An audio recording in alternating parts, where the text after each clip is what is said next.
Olá, estamos adiante com o nosso curso de controlador lógico programável. Tá? Então, só relembrando aí o que é um CLP, a definição de CLP pela IEC 1131. Basicamente, então, CLP é um equipamento de controle composto de componentes eletrônicos e memória programável que contém dados e programas com a finalidade de ler e executar instruções, interagindo com o sistema ou processo através de entradas e saídas digitais ou analógicas. Tá? Então, aí nós temos uma figura só ilustrativa, contudo, é o carinha que a gente vai estar trabalhando aí nessas próximas videoaulas aí, que é o Siemens, da família Simatic S7. Tá? Então, só relembrando quais as vantagens do CLP, a ideia é que ele, quando foi inserido no mercado, a ideia dele é que ele trouxesse flexibilidade aí para confiabilidade, fácil gestão das falhas, grande número de entradas e saídas, baixo custo, monitoração do funcionamento, velocidade de operação, facilidade de programação e alteração. Isso tudo comparando com a tecnologia da época aí que a gente viu, né, um pouquinho da história aí do CLP, quando foi introduzido lá nas linhas americanas, lá da GM. Né? A ideia dele era substituir aqueles painéis eletromecânicos justamente para flexibilizar a linha. Né? Contudo, não era só flexibilização, ele deveria ser compatível com custo, com velocidade e ter outros ganhos. Então, o CLP já é uma tecnologia bem difundida, né? Já está no mercado há algum tempo. Tá? Então, o modelinho que a gente vai trabalhar é a série S7200, monitora as entradas e as saídas conforme controlado pelo programa do usuário, que pode incluir lógica booleana, contagem, tempo, operações matemáticas complexas, comunicação com outros dispositivos. Né? Então, aqui está a carinha dele. Né? Então, basicamente, aqui o que nós temos nesse pequeno CLP. Então, a carinha dele aqui na frente, na face frontal, né? Temos esses LEDs aqui, que esses superiores aqui indicam os LEDs de saídas do CLP. Aqui indica o estado das entradas do CLP. Aqui estão os terminais, né, elétricos, os contatos bornes para as entradas. Né? Aqui em cima não dá para ver, tá, nessa vista, mas está o conector dos terminais de saída. Nessa portinhola aqui nós temos a seleção do modo do CLP, se ele está rodando ou se ele está em stop, parado. Temos alguns potenciômetros de ajustes analógicos. Temos portas de expansão para módulos de expansões. Esse carinha aqui é o nosso conector para o cabo de comunicação. Nesse local aqui a gente pode colocar cartuchos opcionais. Por exemplo, cartucho de memória, para relógio de tempo real, bateria. Esses outros três LEDs aqui indicam o status do CLP. Né? Se no momento há alguma falha ou está em diagnóstico, se ele está rodando ou se ele está parado.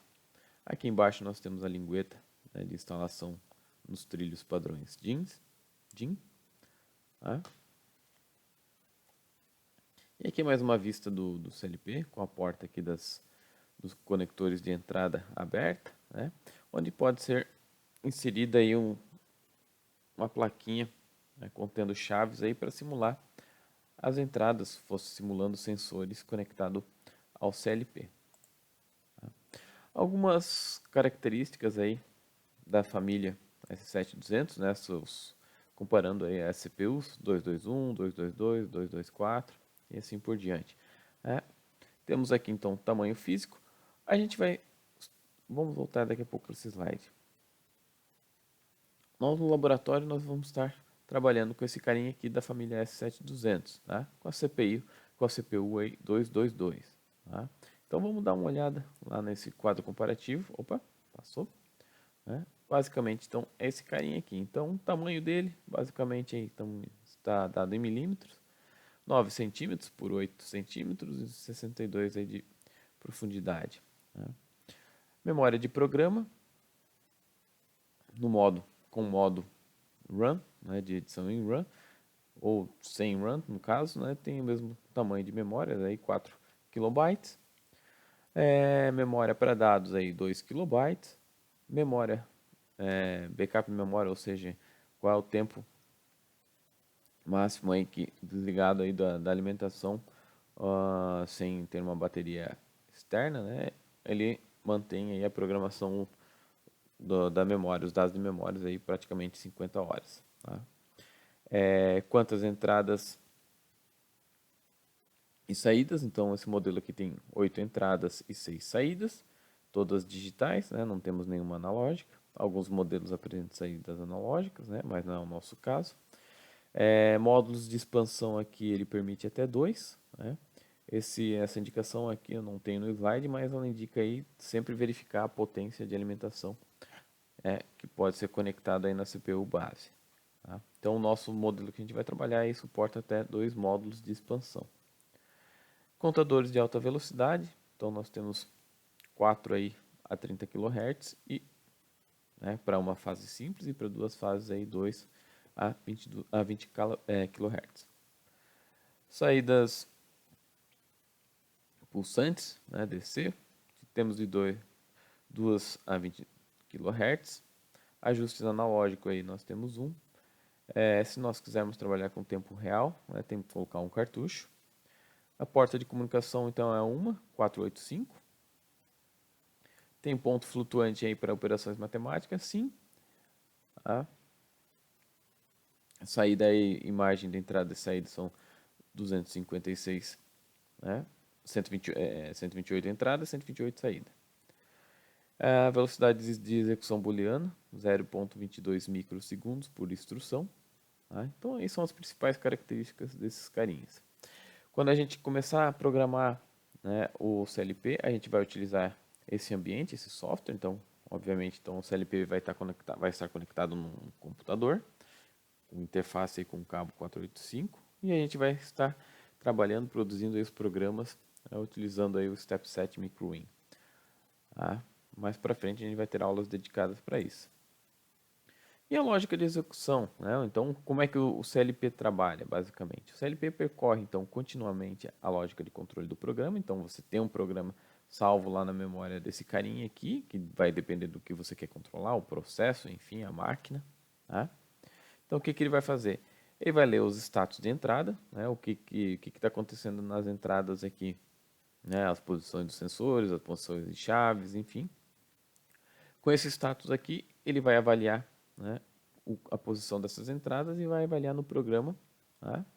E conforme a lógica de controle, tá, ele vai atualizar os dados, tá, nas saídas, vai gravar os dados na saída. Então ele tem informação de entrada, executa o meu programa e joga na minha saída. Tá? Então vai ser 1, 2, esse carinha aqui, né, as instruções em ladder, tá? A gente vai falar mais para frente.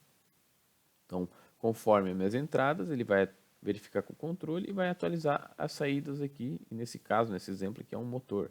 Então, por exemplo, eu tenho essa chave para ligar, Start Stop. Então, a chave de ligar e desligar esse motor. Então, quando ela estiver posicionada, é uma chave normalmente aberta, já adiantando um pouquinho da linguagem ladder.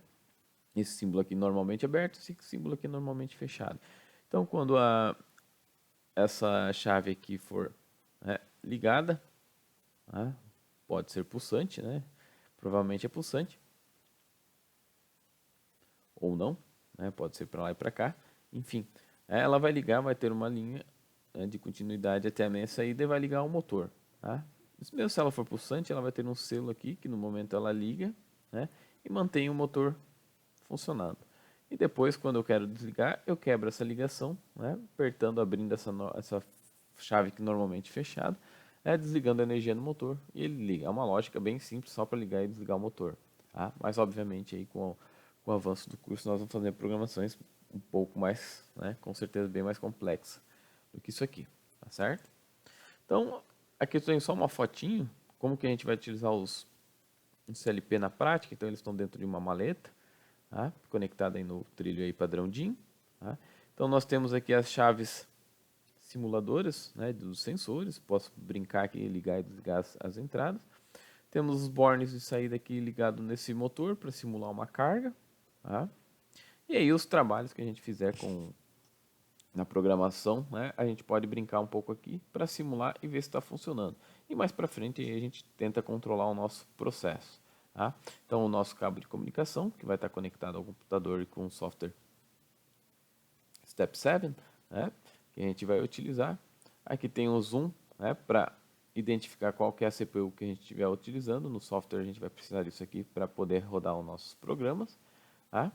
Então isso aí é só um overview, só uma introdução bem breve do que a gente vai estar fazendo no laboratório com esse carinha aí, o nosso modelo aí, Siemens S7200, tá certo? Então, só para a gente ter uma ideia, tá?